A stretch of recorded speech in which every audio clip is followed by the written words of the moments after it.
Hi friends, কেমন আছো তোমরা সবাই? আশা করি সবাই ভালো আছো, সুস্থ আছো। তো এই তো দেখে তো বুঝে গেছো আজ আমি কি বানাবো। আজ বানাবো মোচা ঘন্ট। আর মোচাটা আমি এদিকে বেছে ধুয়ে কুচি করে রেখেছি। আর এখানে সামান্য জোহা চাল আমি ধুয়ে রেখেছি। আর আলুগুলো টুকরো করে নিয়েছি। এবার আমি কুকারের মধ্যে মোচাটা সিদ্ধ হতে দেব। একটা সিটি মেরে নিলে সফট হয়ে যায়। আর সেই সঙ্গে আমি আলুটাও দিয়ে দিয়েছি, এটাও সফট হয়ে যাবে। এবার কড়াইতে গোটা গরম মশলা, শুকনো লঙ্কা, তেজপাতা আর গোটা জিরা দিয়ে দিয়েছি। দিয়ে ভালো করে গরম হওয়ার পর তারপর আমি পেঁয়াজ কুচা দিয়ে দিব।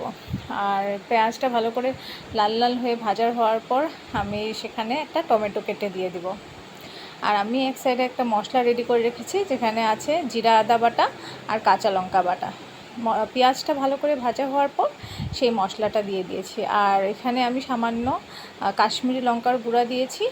আর হলুদ আর নুনটা পরিমাণ মতো দিয়েছি।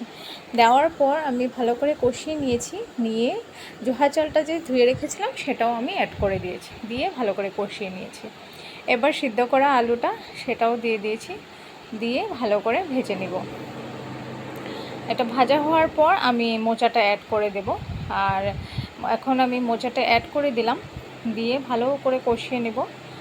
আর এটা যত কষানো হবে ততই ভালো লাগবে। এটা জলটা ভালো করে টেনে আসলে পরেই ভালো লাগবে, ড্রাই ড্রাই হয়ে যাবে। মোচা ঘন্ট তো আমার খুবই প্রিয়। তো এটা কম বেশি সবারই ভালো লাগে। আর এইভাবে বানালে তো আরও ভালো লাগে, জোহা চালের একটা স্মেল আসে। এবার আমি চিনিটা দিয়ে দিয়েছি 1 চামচ পরিমাণ। আর সামান্য ঘি দিয়ে দিয়েছি। দিয়ে আমি এটা নামিয়ে নেব। আর গরম গরম ভাতের সঙ্গে এটা ভীষণ ভালো লাগে। এই তো আমার মোচা ঘন্টটা হয়ে গেছে।